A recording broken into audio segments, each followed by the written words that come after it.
Hola, ¿qué tal? Bienvenidos a Reporte Climático, periodismo de soluciones para un mundo en constante cambio. Mi nombre es Iván Carrillo y en este espacio semanal abordamos los temas más urgentes de nuestro tiempo, así como las alternativas más sostenibles que pueden ayudarnos a hacerles frente. En el pasado, los seres humanos solíamos confiar en la estacionalidad del clima. Sabíamos, por ejemplo, cuáles eran los meses más lluviosos y esperábamos una cantidad aproximada de precipitación al año. Sin embargo, las perturbaciones que hemos hecho en el ambiente han transformado ese tipo de certezas en incertidumbre. Un caso emblemático de las consecuencias que conlleva dicha alteración es el que se vive en Chile. Según la plataforma de discusión ciudadana Congreso Futuro, el país suramericano está entre los 30 con mayor riesgo hídrico en el planeta. Esta severa crisis se refleja en los recortes de agua cada vez más masivos y frecuentes y también en los múltiples problemas económicos y conflictos sociales que aquejan a la nación. Para hablar al respecto, hemos invitado a Anaí Ocampo Melgar, quien es ingeniera ambiental y profesora asistente en la Facultad de Ciencias Forestales y de la Conservación de la Naturaleza de la Universidad de Chile. Conversaremos con ella después de echar un vistazo a lo más actual sobre el clima en el mundo. El Acuerdo de París establece la buena voluntad de 192 países más la Unión Europea para limitar el aumento de la temperatura global a 1.5 grados centígrados a finales de siglo y que el impacto del calentamiento global sea el mínimo posible. Sin embargo, nuevos reportes de la Agencia de la ONU para el Cambio Climático revelan que la suma de compromisos está dirigiendo al planeta a un incremento de 2.5 grados, lo cual traerá consecuencias catastróficas para la vida en la Tierra.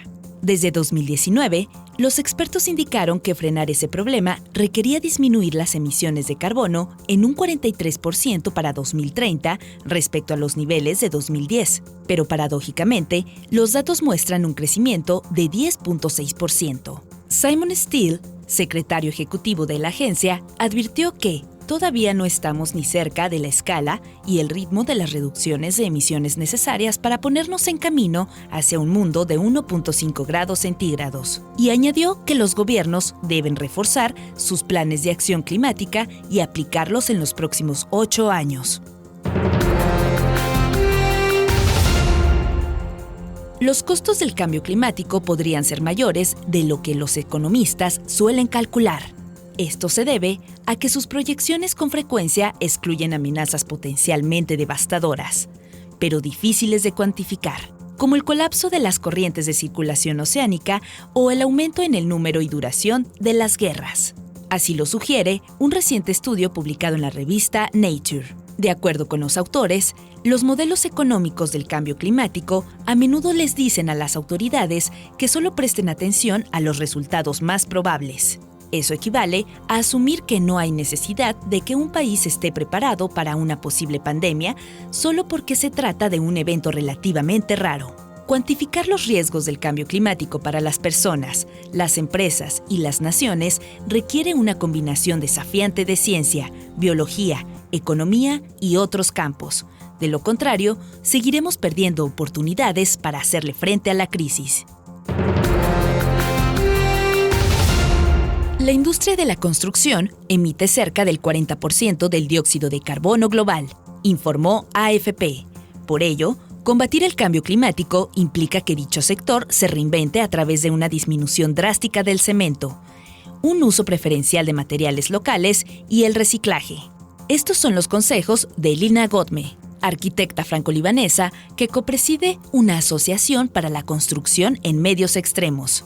Ella asegura que la primera etapa para reducir la huella de carbono de la construcción es conservar lo que ya existe, no demoler, y al mismo tiempo centrarse en la renovación energética para reducir el consumo de los edificios y convertirlos en bioclimáticos. Ejemplo de ello es lo que ha sucedido en Beirut desde la explosión de 2020. La ciudad apenas tiene 1 hora de electricidad al día, así que los edificios cuentan ahora con paneles solares. Esta especie de independencia energética forzosa podría convertir a Beirut en un terreno precursor y un ejemplo de lo que sucedería si la sociedad actual, que depende enormemente del petróleo, colapsa a causa del cambio climático. Al ver a Chile en un mapa, de inmediato llama la atención. Con 4.300 kilómetros de longitud de norte a sur, es uno de los países más alargados del mundo y, sin duda, el más angosto, pues de este a oeste mide tan solo 180 kilómetros. Recorrer esas distancias conduciendo un auto sin parar tomaría 2.5 días y menos de 3 horas, respectivamente. Antes, Chile era presentado como un país isla. No obstante, en la actualidad, se define como un país tricontinental. La primera de sus 3 zonas geográficas consiste en el Chile continental, un territorio en América del Sur flanqueado por la cordillera de los Andes y el Océano Pacífico. En segundo lugar, está la zona del Chile insular, cuyo elemento más alejado de la costa americana es Rapa Nui, o Isla de Pascua, que forma parte de Oceanía. Por último, hay una región de poco más de 1 millón de kilómetros cuadrados en la Antártida, sobre la que Chile reclama soberanía, prolongando su frontera meridional hasta el Polo Sur. Sin embargo, dicha posesión está suspendida según el Tratado Antártico. Es innegable que la mayor porción de Chile está dominada por la presencia de los Andes y por su extenso litoral. Asimismo, el escaso trecho entre las montañas y el mar ha marcado su situación de país eminentemente marítimo, tanto en el sentido cultural como económico. Existen otras 2 unidades que destacan en el relieve chileno. Por un lado, desde el norte del país hasta el puerto Montt, se encuentra la depresión intermedia. Y por el otro lado está la cordillera de la costa, con una altitud máxima que en algunos tramos sobrepasa los 2.000 metros. Todas estas características derivan en un mosaico de paisajes que equivalen a cruzar Europa desde el punto más septentrional de Noruega hasta más allá del límite sur de España, pero dentro de un mismo país. Es tal la diversidad que tan solo en Atacama hay sitios donde jamás se han registrado lluvias y otros en los que las precipitaciones esporádicas dan origen a una explosión de flores durante la primavera. Los rasgos geográficos de Chile también se traducen en una variedad climática que únicamente carece de los climas tropicales húmedos y que de norte a sur comienza con la aridez extrema del desierto más seco del mundo hasta los climas lluviosos fríos del extremo sur, pasando por los climas templados cálidos del centro del país. Este perfil está siendo alterado por el calentamiento global, fenómeno ante el cual Chile es altamente vulnerable, sobre todo porque sus principales actividades económicas tienen una gran dependencia del clima y el agua. Los efectos no se han hecho esperar. El país muestra ya una tendencia a un aumento de temperatura de 0.13 grados Celsius por década, déficits de lluvia que alcanzan el 23% anual, récords de olas de calor y erosión de sus costas debido a las marejadas. Se prevé que estos impactos aumenten en el futuro, incidiendo en la productividad agrícola chilena, los incendios forestales, las comunidades y la biodiversidad. De acuerdo con el estudio Escenarios Hídricos 2030, hoy en día el 76% de la superficie chilena sufre sequía, desertificación y degradación del suelo. Gran parte de la problemática se debe al cambio climático.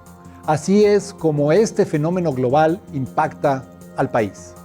En términos generales, uno de los impactos más grandes que ya está identificado en Chile es el impacto de los glaciares, ¿no? Chile tiene a lo largo de toda su geografía la cordillera de los Andes y muchas de las cuencas dependen del agua, depende del deshielo durante el verano. Este abastecimiento a su vez depende del depósito de agua durante el invierno austral. El asunto es que últimamente no se ha acumulado suficiente agua montaña arriba para recargar a los glaciares. Y lo otro que sucede es que las temperaturas son mucho más altas antes de cuando se necesita esa agua. Entonces, eso es uno de los impactos más notorios que se ha identificado en Chile. Asimismo, desde hace más de una década es evidente que en todo el territorio chileno llueve menos. La precipitación pluvial, especialmente en Chile central, es menor del promedio, incluso llega a ser en algunos casos 40-50% menos de lluvia de la que se esperaba en promedio. Un estudio publicado el año pasado en Journal of Climate concluyó que la megasequía en Chile está asociada a una mancha caliente en el Océano Pacífico cuya temperatura sigue aumentando debido a la continua quema de combustibles fósiles. Es importante mencionar de que a pesar de que han sido 12 años consecutivos de menos lluvia, eso no significa necesariamente que las actividades económicas y las políticas se ajustaron a tiempo. Entonces, se siguió utilizando el agua que se requería, incluso en algunas regiones se aumentó la demanda y eso ha generado escasez. El resultado ha sido que ciertos sectores económicos deben trabajar con menos agua de la que necesitan, mientras que en la población se ha desatado una competencia desigual por el recurso.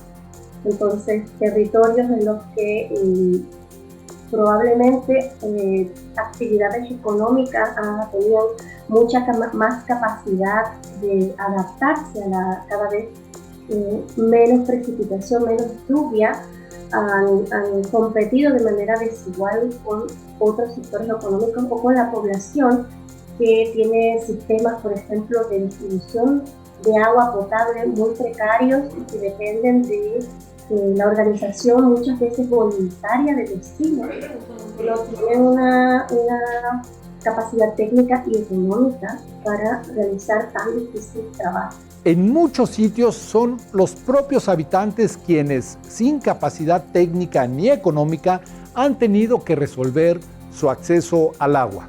El mayor y más visible impacto de esta escasez hídrica ha sido la cada vez mayor dependencia de camiones aljibes, que se le llaman aquí, distribuyendo agua para el consumo humano. Esta medida de mitigación ha sido descrita como una solución parche muy cara y está lejos de ser la única afectación social de la sequía. Otro impacto que no es tan comentado es la desaparición de mucha agricultura económica familiar campesina, a lo cual se suma un proceso migratorio que está desencadenando nuevos retos.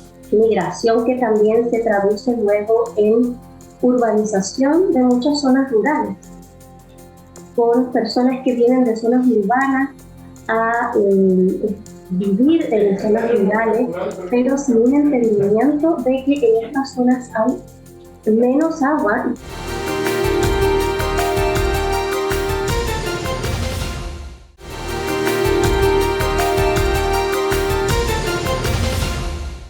Numerosos factores naturales influyen en la crisis del agua en Chile. A esto se suman el alto uso del recurso para producir electricidad, la sobreexplotación de los acuíferos, la contaminación y la falta de una gestión de la cubierta vegetal en las partes altas de las cuencas.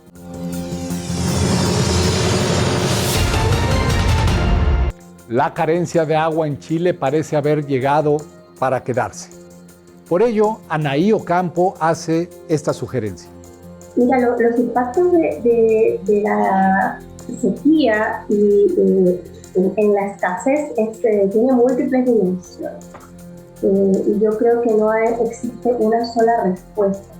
Lo importante es que todas las políticas que se implementen vayan en una sola dirección, que generalmente no es lo que sucede. Es la intención del actual organismo de medio ambiente en Chile, que está encabezando un comité interministerial para una transición hídrica diferente. Entonces, esta estrategia, lo que entiendo yo que está buscando es conversar sobre infraestructura, pero también conversar sobre institucionalidad. ¿Cuáles son los cambios que se debe hacer a nivel de la gobernanza que considere el territorio de la cuenca hidrográfica como el territorio para la conversación entre distintos sectores y distintos actores que actualmente no están en la conversación sobre sostenibilidad. Ya que en este momento el aprovechamiento del agua en Chile tiene una figura privada. Y lo que se quiere avanzar un poco es a integrar a otros actores, por ejemplo los pueblos indígenas, por ejemplo las APR y otras organizaciones de la sociedad civil que, aunque no tengan derechos de agua, los derechos privados, sí se ven afectados por la gestión.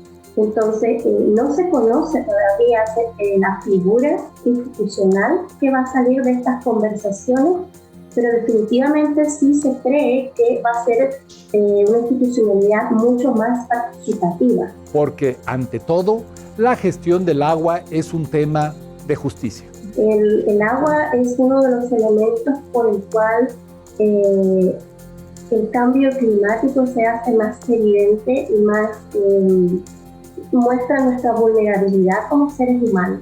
Sin agua no podemos vivir y poder acceder a ella cuando esta es limitante nos muestra también que hay algunos que están más capacitados para esta llamada adaptación. Entonces, una de las cosas que nosotros, por ejemplo, intentamos entender de qué hablamos cuando se habla de adaptación, es tener los recursos económicos para poder tener la infraestructura o es tener la capacidad política para acceder a ciertas inversiones. En cualquiera de los dos escenarios, es probable que algunos sectores económicos desaparezcan o emigren.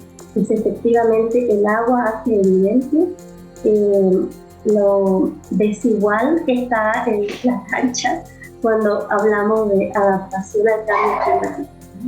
Desde la perspectiva de Anaí Ocampo, en este contexto el mayor desafío para Chile es convertir el agua de un bien privado a un recurso del bien común. ¿Cómo va a hacer Chile esta transición? ¿Cómo las organizaciones de usuarios y cómo los actuales propietarios de derechos de aprovechamiento de agua van a hacer esta transición ideológica, pero también en la práctica? Es uno de los grandes desafíos que todavía no tiene respuesta.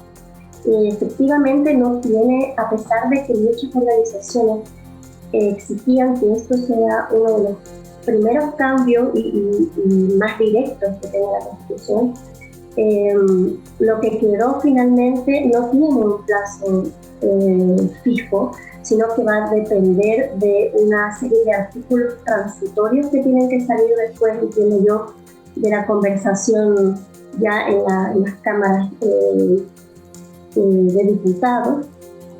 Pero cómo va a hacer ese cambio todavía es una incertidumbre para todos los sectores y para todas las personas que estudiamos la gestión del agua.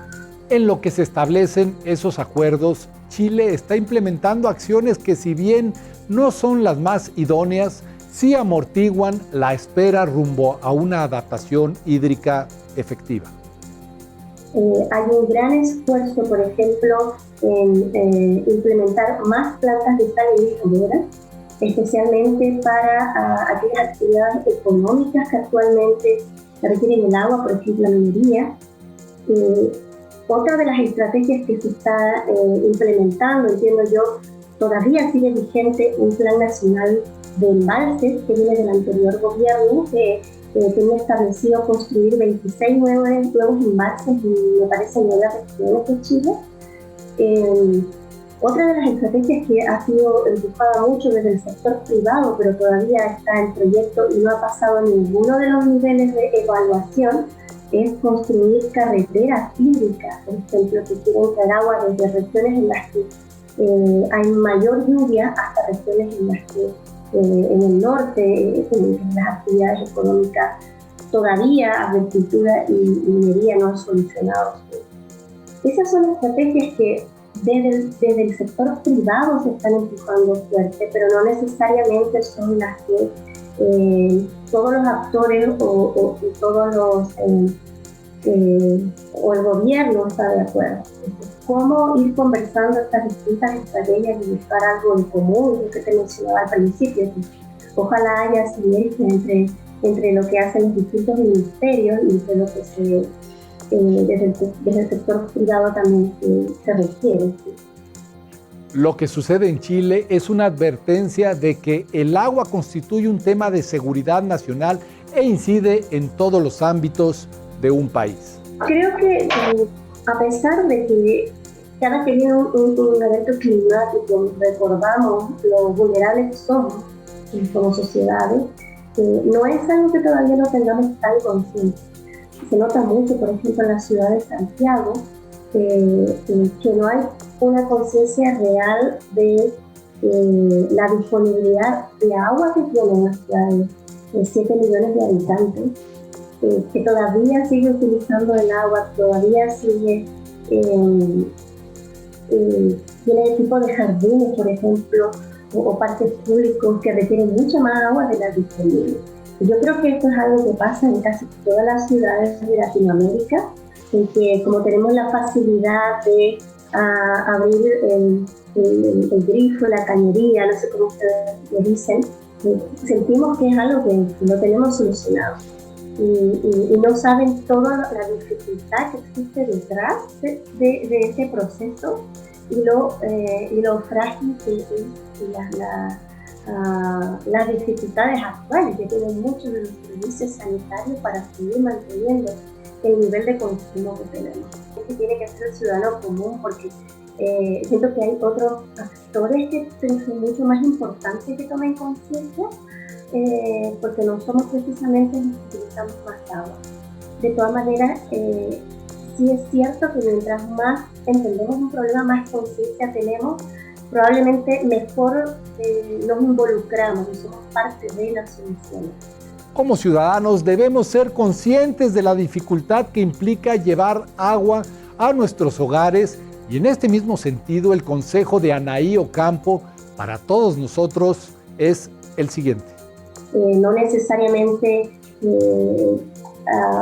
cargándonos todo el problema en nuestros hombros, pero sí, por ejemplo, identificar qué de las acciones que nosotros hacemos tiene un impacto indirecto en otros sectores, involucrar con organizaciones que están apoyando a las dificultades que están sucediendo en las zonas rurales. La huella hídrica y el agua virtual es una metodología interesante para mostrar de manera muy gráfica cuál es el impacto de lo que producimos, de lo que consumimos, de lo que exportamos, ¿no? Si esto se podría convertir en una herramienta que cambie realmente la forma de actuar de las personas, no estoy segura, porque llevamos muchos años con la huella de carbono y no sé realmente qué impacto ha generado, ¿no? Recuerdo durante la pandemia las conversaciones de nosotros mismos, los académicos, respecto a ya no voy a congresos y he reducido tanto mi huella de carbono, pero en cuanto se abrió de nuevo, todos queremos ir a congresos y ver presencialmente a las personas. Entonces, tener estas como fórmulas mágicas para que los seres humanos dejemos de hacer lo que nos gusta es bien complicado, pero es una metodología de más información también. Muchas gracias por haber estado en Reporte Climático, periodismo de soluciones para un mundo en constante cambio. Yo soy Iván Carrillo y me dará mucho gusto encontrarme con ustedes la próxima semana. Hasta entonces.